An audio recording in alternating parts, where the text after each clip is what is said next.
Admiral Zexhai stared at the glowing screen in front of him. The data made no sense. His long, scaled fingers tapped against the metal table as he read the report for the third time. A new species, he whispered to himself, and they call themselves humans. The bridge of the massive warship Eternal Dawn buzzed with quiet activity. Alien crew members from different worlds worked at their stations. Some had forearms, others had tentacles instead of hands. But they all served the same master, the Hegemony Council. For over 2,000 years, the Hegemony had ruled this part of the galaxy. 12 different alien species had joined together to create the most powerful force anyone had ever seen. When they found new worlds with intelligent life, the process was always the same. The aliens would reveal themselves, share some basic technology, and then the new species would become part of the hegemony. It worked every time. "Sir," called out Navigation Officer Krita from across the bridge. Her blue skin glowed softly in the dim light. "We have reached the target system. The third planet shows signs of intelligent life." Zexhai nodded slowly. He was old even by his species standards. He had seen 47 first contact missions in his career. Each one followed the same pattern. The primitive species would see their ships and either run in terror or fall to their knees in worship. Then came the negotiations, the technology transfer, and finally integration into the hegemony as a client race. "Show me what we know about these humans," he ordered. The main screen filled with images and data. Earth hung in space like a blue and green jewel. Cities dotted the surface, but they were small compared to the megacities of more advanced worlds. The technology readings were disappointing. "Nuclear fission only," reported Science Officer Velron, his voice filled with the usual boredom that came with studying primitive worlds. "Basic chemical rockets for spaceflight, simple electronic computers. They have only just begun to explore their own solar system." Zexhai studied the data carefully. These humans were at least 500 years behind the standard development curve. Maybe more. They had barely taken their first steps into space, while the hegemony's youngest member species had been traveling between stars for over 1,000 years. "Any signs of unified government?" he asked. "Negative, Admiral. They appear to be divided into nearly 200 separate nations. Constant warfare, resource conflicts, territorial disputes, very typical for a pre-contact civilization." The Admiral's scaled face showed what might have been a smile. "Perfect. Divided species were always easier to manage. Give them some basic technology, help them solve their energy problems, and they would be grateful enough to accept hegemony guidance. In 50 years, maybe 100, they would be contributing to the greater good of the galaxy. Prepare the standard first contact package," he commanded. "We will approach slowly, broadcast friendship signals, and begin the integration process." But even as he gave the orders, something felt wrong. Zexhai had learned to trust his instincts over the centuries. There was something about this system that bothered him, though he could not put his finger on what it was. The Eternal Dawn was not alone. 3 other ships traveled with them: the exploration vessel Seeking Truth, the science ship Deep Knowledge, and a smaller diplomatic craft called Harmony's Edge. Together, they carried representatives from 8 of the 12 hegemony species, more than enough to handle one primitive world. As they moved deeper into the solar system, the readings became more detailed. Earth's radio transmissions painted a picture of a chaotic but creative species. Music, entertainment, news broadcasts, all the usual signs of a developing civilization. The humans seemed to spend a lot of time making stories about meeting aliens, which would make the first contact process easier. "Admiral," called out sensor operator Thesak, his many eyes focused on his instruments. "I am detecting some unusual energy signatures from the outer system." "Unusual how?" "Unknown, sir. The readings are significant, but they do not match any known human technology." Zexhai frowned. "Show me." New data appeared on the screen. Energy readings that spiked and faded in patterns that made no sense. The signal seemed to come from near the gas giant the humans called Jupiter, but the exact source was unclear. "Probably just natural phenomena," suggested Science Officer Velron. Gas giants often produce strange electromagnetic effects, but Zexhai was not convinced. In 47 first contact missions, he had never seen readings quite like these. They were too regular to be natural, too powerful to come from primitive technology. "Continue the approach," he ordered, "but increase sensor sweeps of the outer system. I want to know what is causing those energy spikes." The fleet moved forward following protocols that had been refined over centuries. When they were still days away from Earth, they began broadcasting the standard friendship message. Mathematical sequences, basic pictographs, and simple music designed to show peaceful intentions. The response, when it came, was not what they expected. "Admiral," Communications Officer Zareth reported, confusion clear in her voice. "We are receiving a response from Earth. Excellent. Put it on the main screen." The message was short and delivered in what appeared to be the dominant human language. The translation came through clearly. "Welcome to the Sol system. Please maintain your current trajectory and await escort." Silence fell across the bridge. In 47 first contact missions, no primitive species had ever asked them to wait for an escort. Most barely had the technology to detect approaching ships, let alone coordinate escort protocols. "Escort?" repeated Navigation Officer Krita. "What could they possibly escort us with?" Science Officer Velron checked his readings again. "Their most advanced spacecraft are small chemical-powered rockets. Nothing that could match our ships for speed or size." Admiral Zexhai stared at the message. Something was very wrong here. The energy readings from the outer system, the calm confidence of Earth's response, the use of the term Sol system as if they owned it. None of it fit the pattern of a primitive species. "Sir?" Sensor Operator Thesak called out, his voice tight with concern. "Those energy readings from Jupiter, they are getting stronger. And they are moving. Moving how?" "Toward us, Admiral. Something very large is approaching our position." The main screen switched to long-range sensors. At first there was nothing but empty space and distant stars. Then slowly a shape began to appear. It was massive, far larger than their biggest ships, and it was moving with purpose and speed that should have been impossible for anything built by the primitive humans they had been studying. Admiral Zexhai felt a chill run down his spine. In over 2,000 years, the hegemony had never encountered anything like this. They had always been the most advanced civilization, the teachers, the guides, the conquerors when necessary. But as the massive shape grew larger on their screens, moving with technology that defied their understanding, the Admiral began to wonder if they had finally found something that challenged everything they thought they knew about the galaxy. "All ships," he commanded, his voice steady despite his growing concern. "Maintain position but prepare defensive systems. We may have seriously underestimated these humans." The bridge crew worked quickly, checking weapons and shields. But deep down, Admiral Zexhai suspected that whatever was approaching them from the outer darkness of this system, their standard preparations might not be enough. For the first time in his long career, he was about to meet a species that might not need the hegemony's guidance. The question was, what did that mean for the future of both their civilizations? Captain Tavara had seen many strange things in her long career as the hegemony's chief xenoarchaeologist. Ancient ruins on dead worlds, mysterious artifacts that defied understanding, and technology left behind by civilizations that had vanished millions of years ago. But nothing had prepared her for what she was looking at now. "The structure is definitely artificial," she reported to Admiral Zexhai over the communication link. Her ship, Deep Knowledge, had moved closer to Jupiter to get better readings. "But Admiral, the energy output, it exceeds anything in our databases." On her screen, the massive structure hung in space like a metallic moon. It was roughly spherical, but covered in geometric patterns that seemed to shift and change when she looked at them directly. Lights pulsed along its surface in rhythms that suggested complex activity inside. "How large?" The Admiral's voice crackled through the speakers. "Approximately 3,000 kilometers in diameter," Tavara replied, checking her instruments again to make sure she had read them correctly. "That makes it roughly the size of Earth's natural moon, but the density readings suggest it is mostly hollow inside. Could it be natural?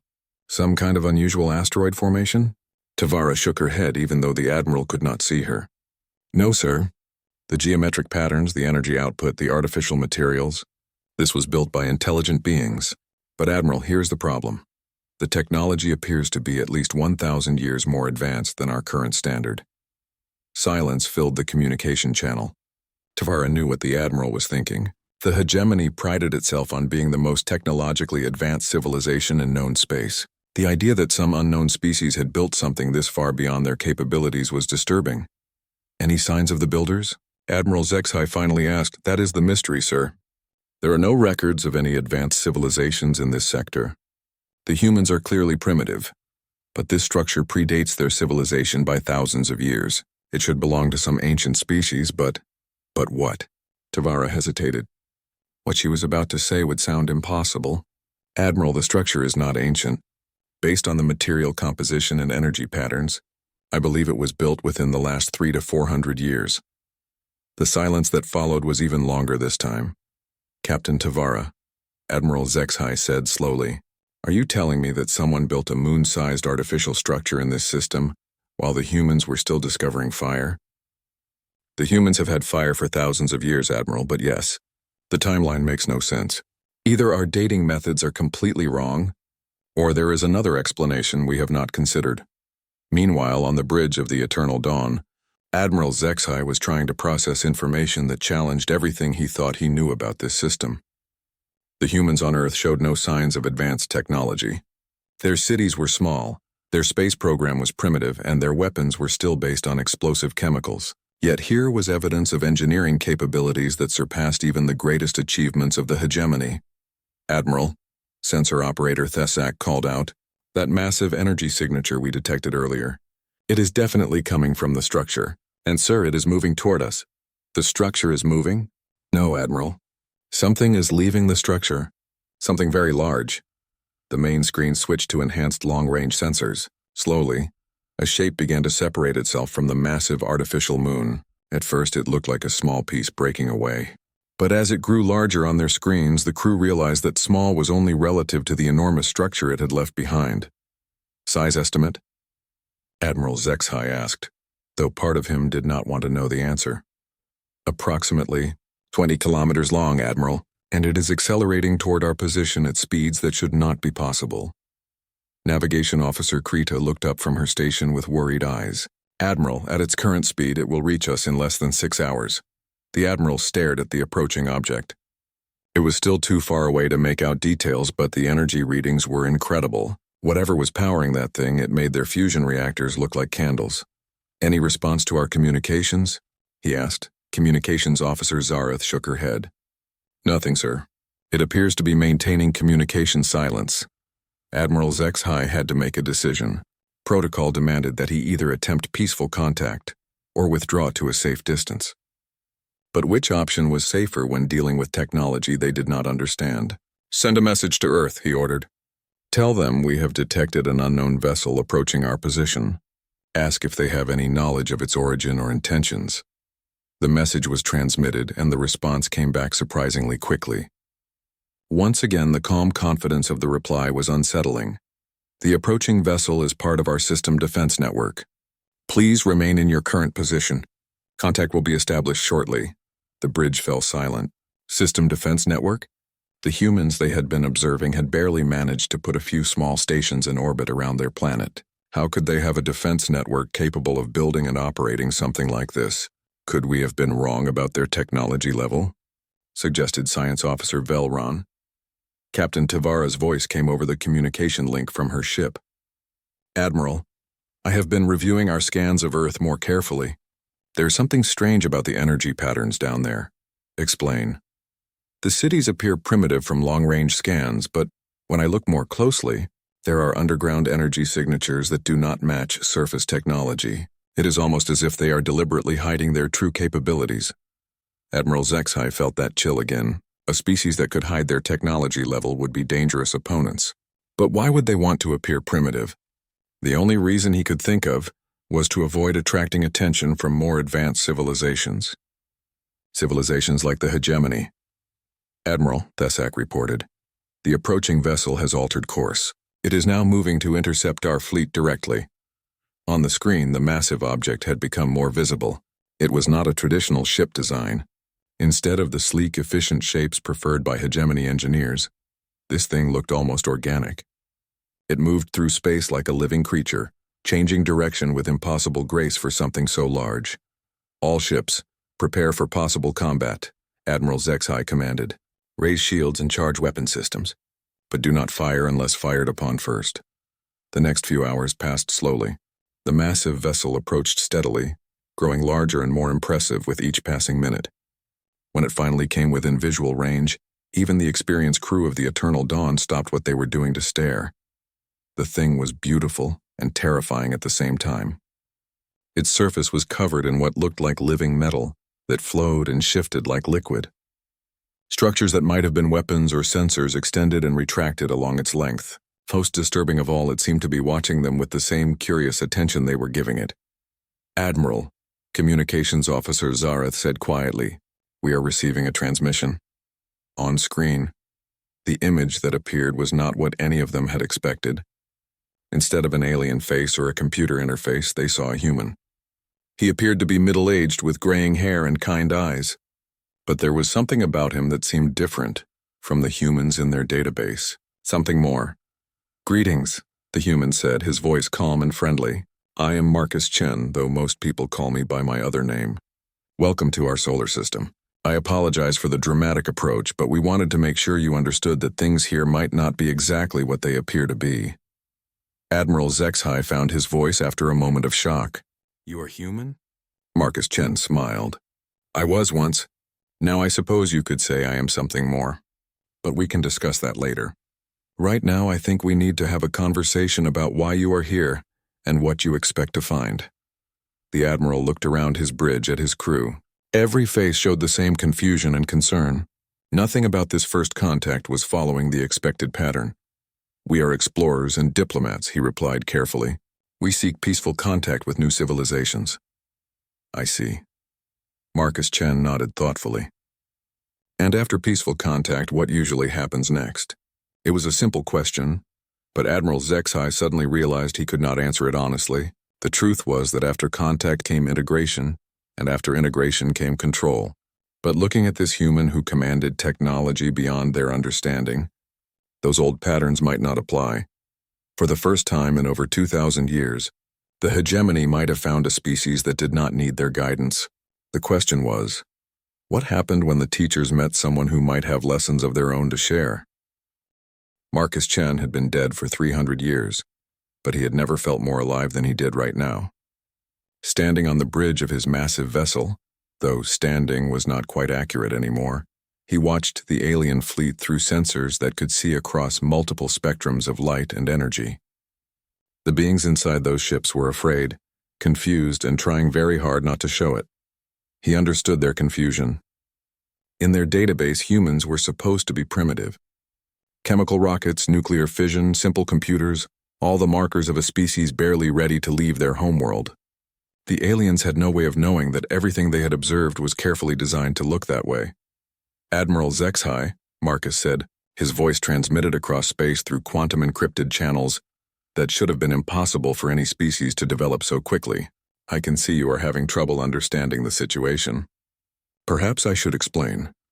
On the screen, the alien admiral was clearly struggling to process what he was seeing.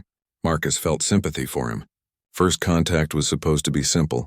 Find primitive species, offer guidance, integrate them into the hegemony. Instead, he had found something that challenged everything his people believed about their place in the galaxy. "You said you were human," Admiral Zexhai replied carefully. "But humans are primitive. Your entire civilization appears to be centuries behind standard development."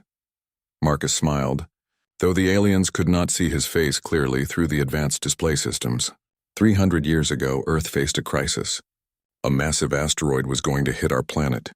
The impact would have killed most life on Earth and set our species back thousands of years if we survived at all. He paused, remembering that terrible time. The panic, the desperate scramble for solutions, the realization that conventional technology could not save them. "I was dying," he continued. "Cancer had eaten through my body, and I had maybe weeks left to live. But I was also one of Earth's leading experts on consciousness transfer and artificial intelligence. When the government asked for volunteers for an experimental program, I said yes." The alien crew was listening intently now. Marcus could see them through his sensors. Different species from across the galaxy, all serving the same master. They had no idea how closely humanity had been watching them. The experiment was supposed to create a new kind of human, one who could survive in space, who could build the massive machines needed to deflect the asteroid. They took my consciousness, my memories, everything that made me who I am, and they put it into this. Marcus gestured around him, though the gesture encompassed far more than just the bridge where his consciousness resided. The entire 20-kilometer vessel was his body now. Every sensor was his eyes. Every weapon system was his hands. Every computer core was part of his mind. The process worked. I deflected the asteroid, saved Earth, and then... He paused again. Then I kept growing. Growing, Admiral HFY asked. Learning, expanding, improving. For 300 years, I have been studying the galaxy, watching other civilizations, preparing for the day when Earth would be ready to join the larger community. I am not the only one, Admiral.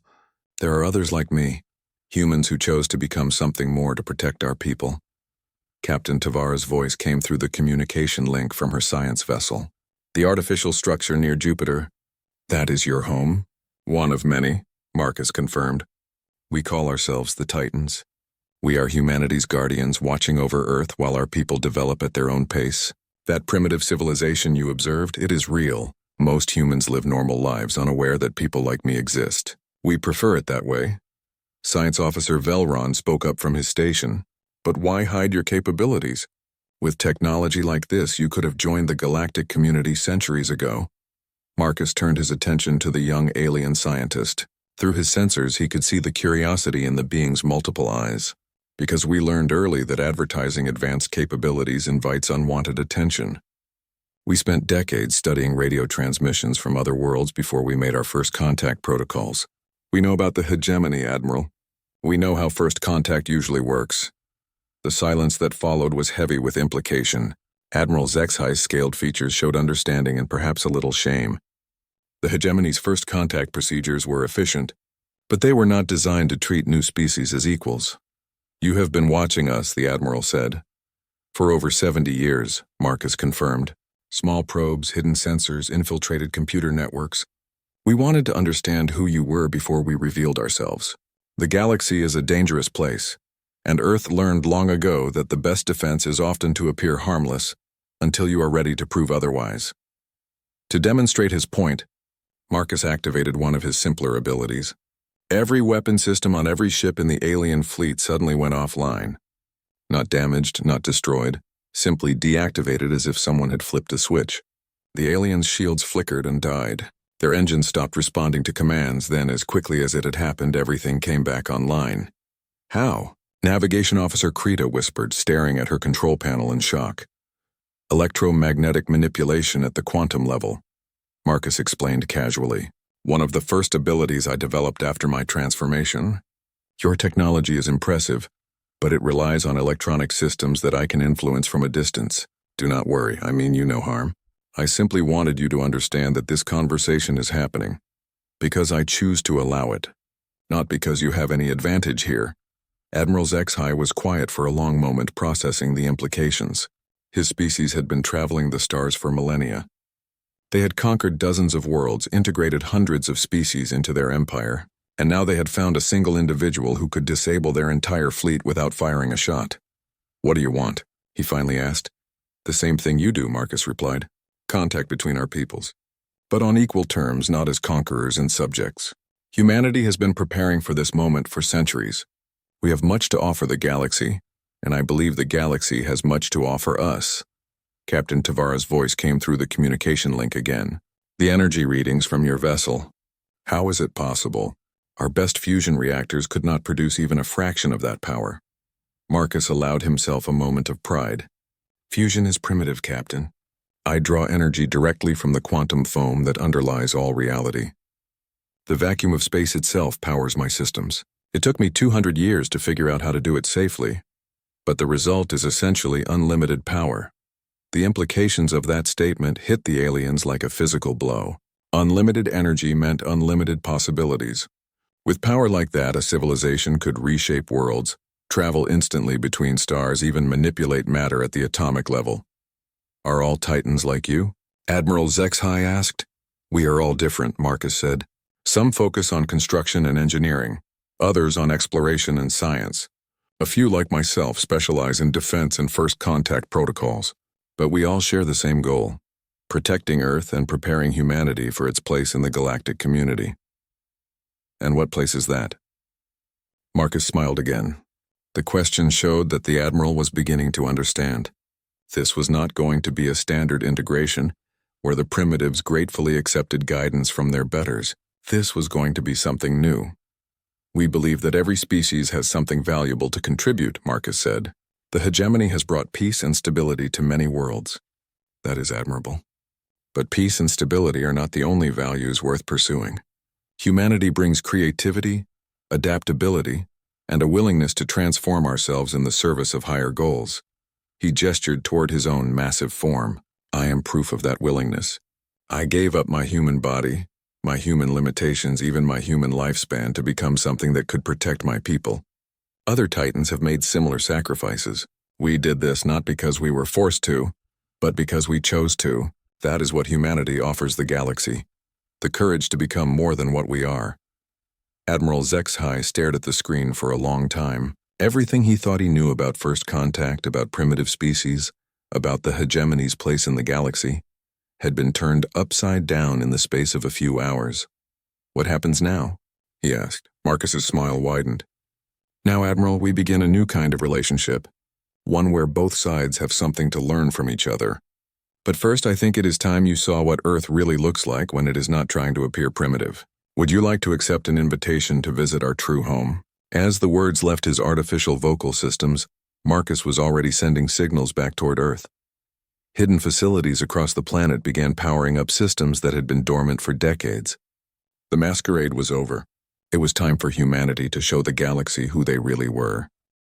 High Admiral Koreth Zahn of the Hegemony Council could not believe the reports reaching his desk.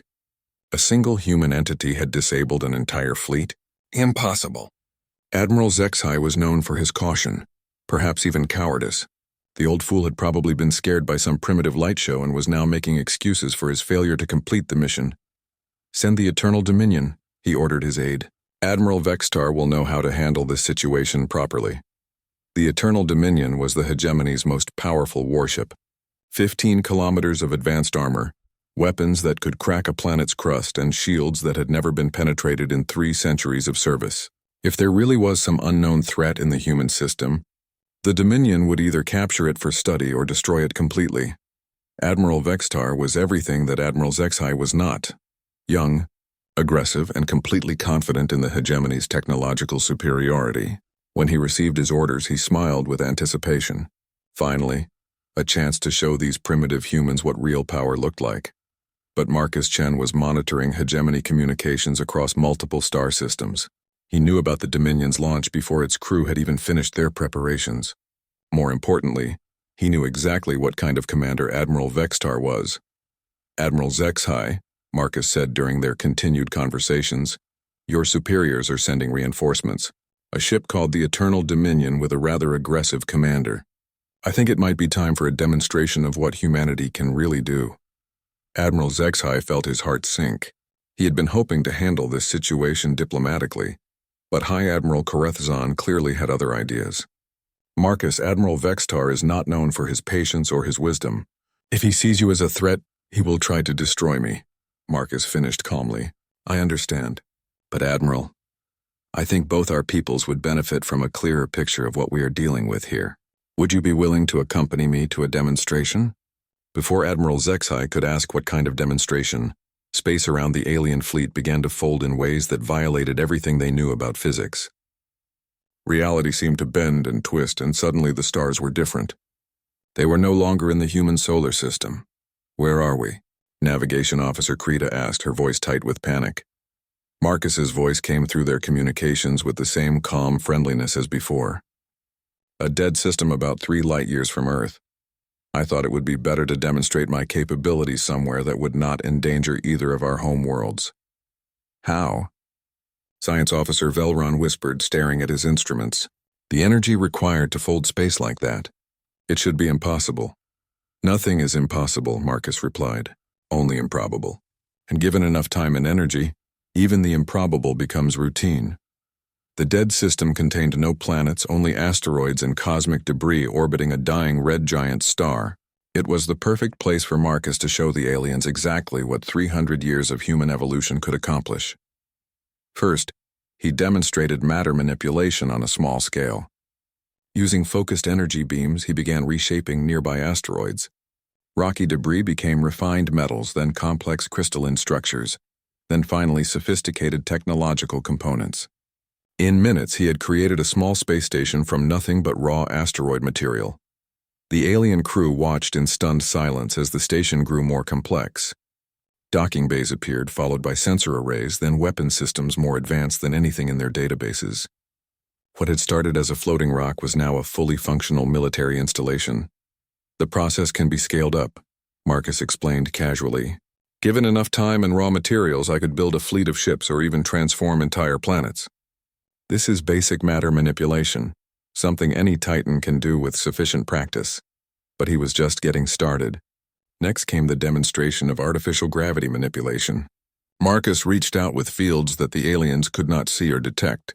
Grasping space itself and bending it to his will, asteroids began moving in impossible patterns, orbiting empty points in space where he had created artificial gravity wells. Your species relies on massive ships to generate artificial gravity, Marcus said. We learned to manipulate gravitational forces directly. Much more efficient, and it has other applications as well. To demonstrate those other applications, Marcus created a series of gravitational lenses that focused the dying star's feeble light into a coherent beam. The beam struck another asteroid cluster, and the aliens watched in amazement as solid rock was converted directly into energy, then back into different forms of matter. Matter-energy conversion at the macroscopic level, Marcus explained. Very useful for construction projects. Admiral HFY found his voice. Marcus, this is beyond anything we have ever seen. How long did it take your people to develop these abilities? I personally have been working on these techniques for nearly 3 centuries, Marcus replied. But I am not alone. There are others like me, and behind us stands a human civilization that has been preparing for galactic contact since before your great-grandparents were born. As if summoned by his words, space began to fold again. This time, instead of moving the alien fleet, Marcus was bringing something to them. Ship after ship materialized in the dead system. Not human vessels built for biological crews, but massive constructs like Marcus himself. Each one was different in design, reflecting the personality and preferences of the Titan who controlled it. Meet some of my colleagues, Marcus said with obvious pride. Dr. Sarah Kim, who specializes in biological sciences and terraforming. Commander Hassan al-Rashid, our expert on defensive systems and strategic planning. Dr. Chen Li-Ming, who focuses on exotic physics and dimensional engineering. And Dr. Rebecca Torres, our specialist in consciousness transfer and artificial intelligence. Each Titan introduced themselves briefly, their massive vessels moving with the grace of living creatures. The aliens realized they were in the presence of beings who had transcended the normal limitations of biology while retaining their essential humanity. How many of you are there? Captain Tavara asked, her scientific curiosity overcoming her fear. Currently, 47 active Titans, replied Dr. Torres. We do not reproduce in the traditional sense, but occasionally, a human chooses to undergo the transformation process. It is always voluntary, and it is always irreversible. Admiral HFY was beginning to understand the true scope of what they were dealing with, not just one impossibly advanced human, but an entire council of beings who had spent centuries evolving beyond anything the hegemony had ever encountered. And behind us, Marcus added, stands a human civilization of 12 billion people. Most of them live normal lives on Earth and the colony worlds unaware of our existence, but they are protected by technology that makes your most advanced systems look primitive. To prove his point, space folded once again. This time the demonstration was even more dramatic. The Eternal Dominion appeared in the dead system, its weapons already charging for combat. Admiral Vextar had finally arrived, and he was clearly not interested in talking. Unknown vessels, came Vextar's transmission. You are in violation of hegemony space and have abducted hegemony personnel. Surrender immediately or be destroyed. Marcus sighed, a sound that somehow carried infinite sadness for the necessity of what was about to happen. Admiral Vextar, you are not in hegemony space. You are in a dead system that belongs to no one, and Admiral HFY's fleet is here as my guests. I suggest you reconsider your approach. I do not negotiate with primitives, Vextar snarled. All vessels will surrender or be destroyed. You have 10 seconds to comply. The countdown began. Admiral HFY tried to contact the Dominion to explain what they were really facing. But Vextar had cut off all communications except his own demands. When the countdown reached 0, The Eternal Dominion opened fire with everything it had: plasma cannons that could melt through mountains, particle beams that could slice through the hulls of any known ship, missile swarms that could overwhelm any defense system. Marcus did not even bother to move. The weapon struck his hull and simply stopped. Not reflected, not absorbed. They just ceased to exist, as if reality itself had decided they were not supposed to be there. "Impressive weapon systems," Marcus said conversationally, "but you are still thinking in terms of conventional physics. Admiral Vextar, allow me to demonstrate what happens when someone learns to manipulate the fundamental forces of reality." What happened next was not an attack. It was a lesson. Marcus reached out with fields that existed in dimensions the aliens could not perceive, and simply turned off the Dominion's weapons. Not damaged them, not destroyed them, just switched them off as easily as turning off a light. Then he began to reshape the massive warship itself. The hull flowed like liquid metal. Weapon systems were absorbed and rebuilt as sensor arrays, and the entire 15-kilometer vessel was transformed into something that looked more like a work of art than an instrument of war. Through it all, the crew inside was completely unharmed. Their life support continued to function, their gravity remained normal, and their communications worked perfectly. Marcus had demonstrated complete control over their ship, while showing that he had no intention of hurting. The emergency session of the Hegemony Council was the largest gathering of alien leadership in over 500 years. Representatives from all 12 member species filled the massive amphitheater on the capital world of Nexus Prime. The air, buzzed with nervous energy as species who rarely agreed on anything, tried to process the reports coming in from the human system.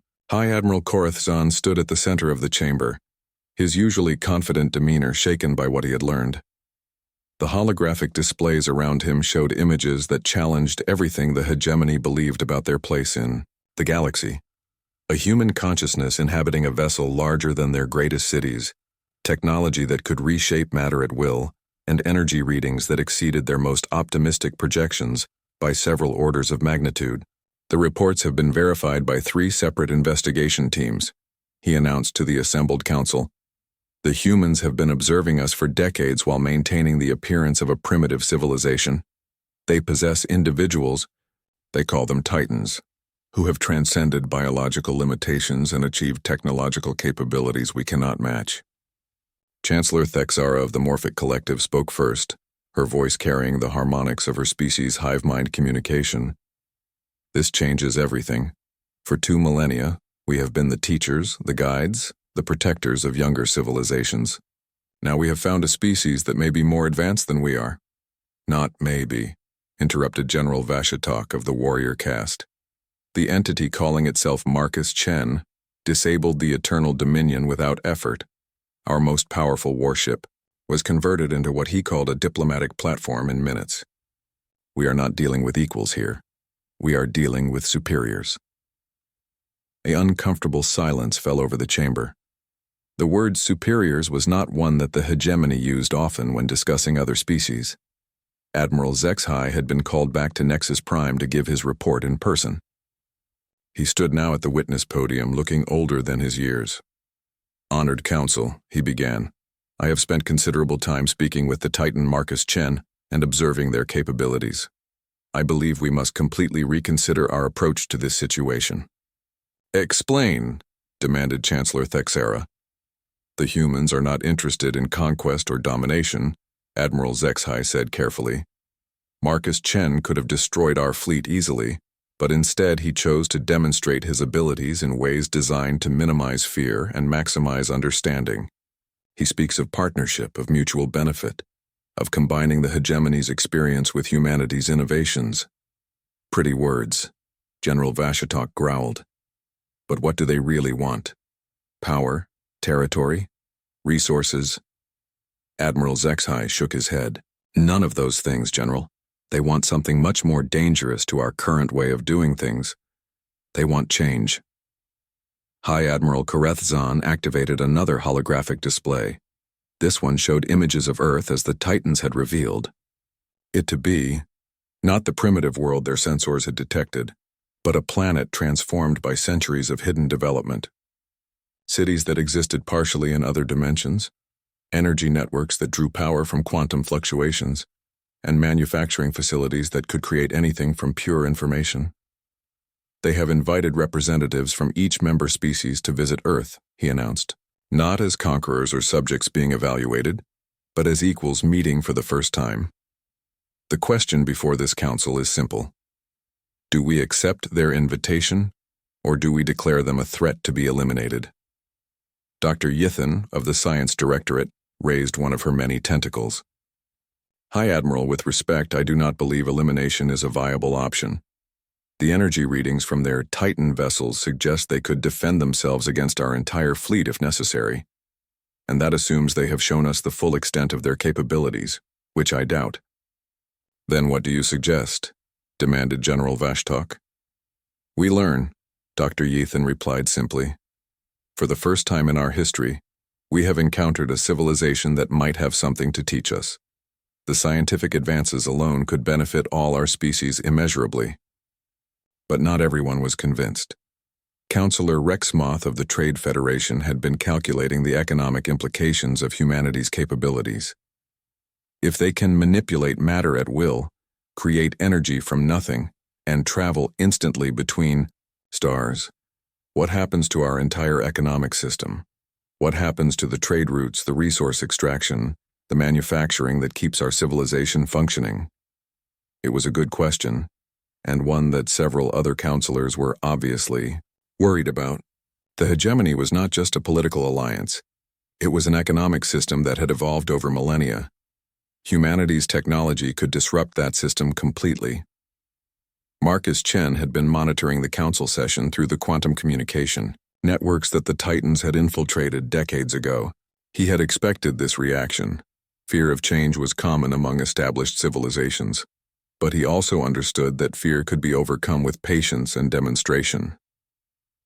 Admiral Zexhai, Marcus's voice suddenly filled the council chamber, transmitted through the communication systems in a way that should have been impossible. I hope you do not mind the interruption, but I believe I can address some of the council's concerns directly. The chamber erupted in confused voices. Security officers reached for weapons that would be useless against an entity who could manipulate electromagnetic systems at will. Chancellor Thexara called for order, but it took several minutes for the chaos to subside. How are you communicating with us? High Admiral Kareth Zahn demanded. The same way I have been monitoring your civilization for decades, Marcus replied calmly. Your communication networks are extensive but not particularly well protected against someone who understands quantum encryption. Do not worry, I mean no harm. I simply thought it would be more efficient to address your concerns directly rather than through intermediaries. What do you want from us? Chancellor Thexara asked bluntly. Nothing, Marcus said, and the simple honesty in his voice was somehow more unsettling than any demand could have been. Humanity does not need your resources, your territory, or your submission. We have moved beyond scarcity-based economics. We can create whatever we need from the quantum foam of space itself. Then why reveal yourselves at all? Asked Counselor Rexmoth. Because isolation is a form of death, Marcus replied. We have spent 3 centuries developing our capabilities, but capabilities without purpose become meaningless. Humanity needs contact with other forms of consciousness, other ways of thinking, other approaches to the great questions of existence. We cannot grow further by ourselves. Dr. Yithan leaned forward in her seat. What kind of growth are you talking about? The next stage of evolution for conscious beings, Marcus said. Not just biological evolution, but the deliberate transformation of consciousness itself. We have learned to transcend the limitations of individual bodies and lifespans, but consciousness in isolation, no matter how expanded, eventually becomes stagnant. We need the diversity of thought that comes from interaction with other species. General Vashitok was still focused on more practical matters. And if we refuse your invitation? If we declare you a threat to the stability of our civilization? Marcus was quiet for a long moment before answering. Then you would be making a mistake, General. Not because I would retaliate, I would not, but because you would be choosing fear over growth. The galaxy is vast.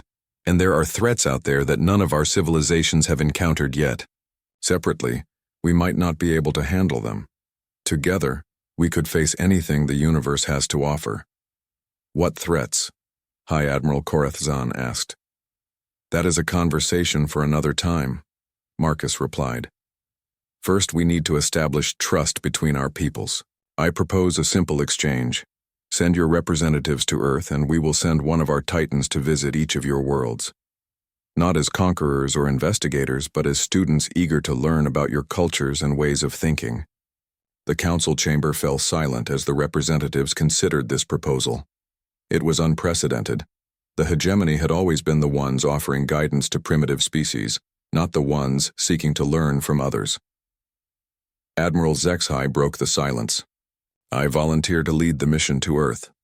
I have already established communication with Marcus Chen, and I believe this exchange could benefit all our peoples. One by one, other representatives began to volunteer. Not all of them. Some species were too afraid of change to take such a risk. But enough to begin building bridges between humanity and the rest of the galaxy. As the session continued, Marcus listened and occasionally offered clarifications or answered questions. But mostly, he waited. Change could not be forced, it had to be chosen.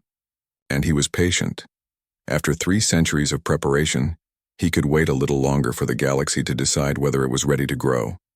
The vote, when it finally came, was closer than he had hoped, but decisive enough to matter. Venover, the 12 hegemony species voted to accept the exchange proposal. It was a beginning. As the representatives prepared to leave for their respective worlds, Admiral Zexhai approached the communication console where Marcus's presence was still detectable.